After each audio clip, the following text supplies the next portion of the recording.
हमारा पहाड़, हमारा नदी से आप कोयला निकालोगे और हमारा हिस्सेदारी नहीं मिलेगा, ऐसा नहीं हो सकता। नहीं देगा, कोर्ट में ले जाकर के वहां से हम लोग फैसला लेकर के उनसे, नहीं तो इनका खदान भी बंद करने का काम करेंगे। सरकार ने अपने औकात से ज्यादा बड़ी बड़ी घोषणाएं कर दी। महागठबंधन भी काम आंदोलन में उतर जाएगी, झारखंड मुक्ति मोर्चा तो चाहे कोयला रोकना पड़े, चाहे आर्थिक नाकाबंदी करना पड़े। जब रोकेगा उस समय देखा जाएगा, केंद्र सरकार देखेगा, उसके लिए चिंता का। झारखंड में केंद्र की बकाया राशि को लेकर अब भी मुद्दा गर्म है। हमारा पहाड़, हमारा नदी से आप कोयला निकालोगे और हमारा हिस्सेदारी नहीं मिलेगा, ऐसा नहीं हो सकता।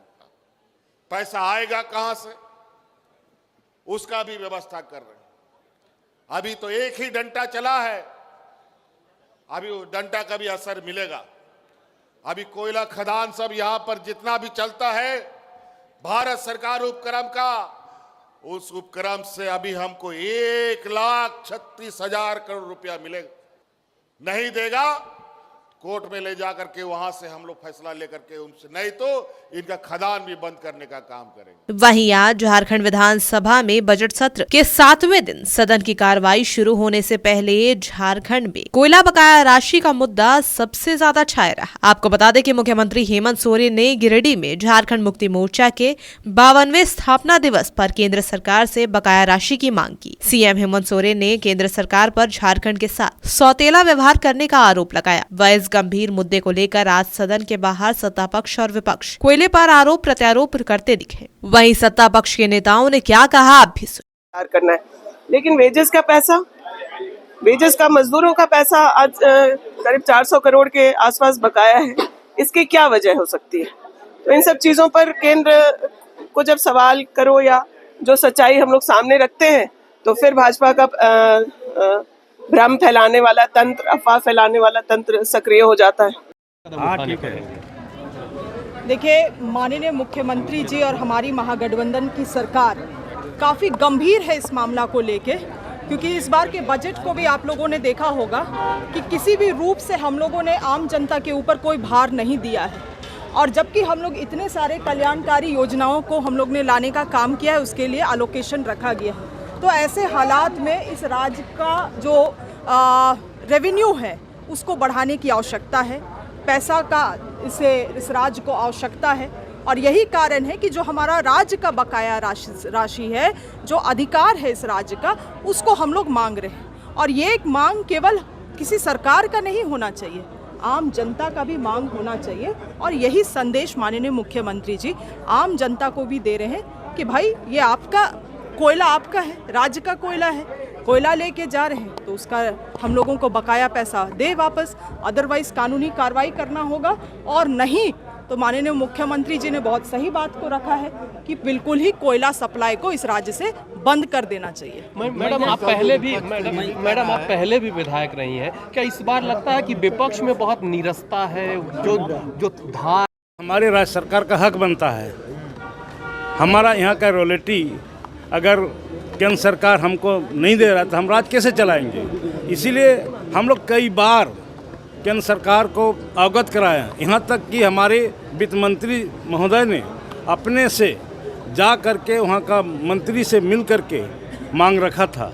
उसका बावजूद भी अगर हमारी बातों को नज़रअंदाज कर देता है केंद्र सरकार, तो निश्चित तौर पर हमारा पार्टी के भी हमारे कार्यकारी अध्यक्ष हैं, राज्य का माननीय मुख्यमंत्री है, उसका जैसे निर्देश अनुसार हम यहाँ झारखंड मुक्ति मोर्चा या सरकार एक पैर में खड़ा होकर काम करेंगे। तो क्या कीजिएगा? यहाँ झारखंड मुक्ति मोर्चा या सरकार एक पैर में खड़ा होकर काम करेंगे। तो क्या कीजिएगा आगे का? कुछ भी कर सकते हैं, जैसे आदेश कुछ भी कर सकते हैं, जैसे आदेश आएगा।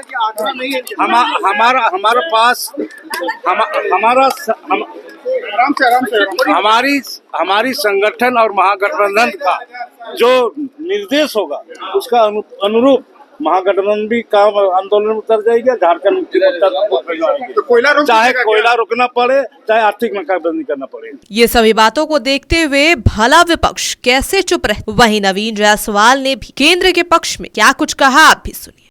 आर्थिक नाकेबंदी कर देंगे, देखिए, मुख्यमंत्री कह रहे हैं। इसी सदन में माननीय विधायक सरजू राय जी का इसी से संबंधित एक प्रश्न आया था। उन्होंने स्पष्ट रूप से सरकार से जानना चाहा कि किस किस विभाग में कितना पैसा आपका बनता है। अगर आप देखेंगे जो PSU है, चाहे वो CCL हो, चाहे वो BCCL हो, जो भी मामला राज्य सरकार का बनता है, पहला चीज कि केंद्र सरकार से उसका लेना देना नहीं है। दूसरा चीज कि PSU से आपका जो मान लीजिए कोल इंडिया CCL से कोई पैसा बकाया है, तो आप CCL के पास ना अपना पक्ष को रखेंगे कि भाई लैंड एक्विजिशन में ये प्रॉब्लम है, फाइन में ये प्रॉब्लम है। ये सरकार जानबूझकर, जब पहला सत्र हुआ था उसमें मैंने कहा था कि ये धीरे धीरे करके ये नैरेटिव सेट करने का काम कर रही है। सरकार ने अपने औकात से ज्यादा बड़ी बड़ी घोषणाएं कर दी और उनको यही दिखाना है कि हम अगर कोई जो वादा किए अगर नहीं कर पा रहे हैं तो उसके लिए राज्य सरकार दोषी नहीं है, उसके लिए वो केंद्र पर बॉल फेंकना चाहते हैं। आप सभी जानते हैं कि केंद्र का इसमें कोई मामला ही नहीं है। अगर CCL से आप पैसा पाते हैं तो आप CCL से बात करो, आपका अगर फैक्ट है तो ट्रिब्यूनल में जाओ, हाई कोर्ट जाइए, सुप्रीम कोर्ट जाइए। लेकिन ये सरकार राजनीति कर रही है। राजनीति इसलिए कर रही है कि इनको करना धरना कुछ नहीं है, राजनीति करके केवल ये बॉल केंद्र सरकार के पाले में फेंकना चाहती है और धीरे धीरे करके झारखंड की जनता समझ रही है कि ये सरकार के कथनी और करनी में अंतर है। वैसे कुछ दिन पहले भाजपा के प्रदेश अध्यक्ष बाबूलाल मरांडी का बयान आया था कि हेमंत सोरेन कोयला रोक के तो दिखाएं। ऐसे में अब फिर से कोयले का मुद्दा गर्म होना कहीं ना कहीं राजनीति की सरगर्मी फिर से बढ़ा देता है। ऐसे में अब देखने वाली बात यह होगी कि आगे क्या कुछ होता है। रांची से अंतिवारी के साथ कोयलांचल लाइव डेस्क।